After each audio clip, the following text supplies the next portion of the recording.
কন্যাদয়ে লয়ে যাব পিসির আলয়। শুনিয়া ব্রাহ্মণী খুব দুঃখিত হইল, স্বামীর উপরে কিছু বলিতে নারিল।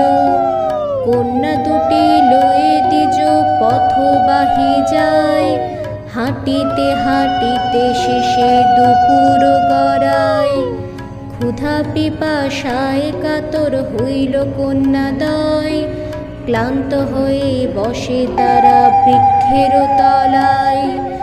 অবশেষে কন্যা দুটি ঘুমায় পড়িল, ব্রাহ্মণ সুযোগ পেয়ে সে স্থান ছাড়িল। নিদ্রাভঙ্গে কন্যাদ্বয় লাগিল ভাবিতে, কোথা পিতা বলি তারা লাগিল ডাকিতে। অন্য বলে বাবাকে বুঝি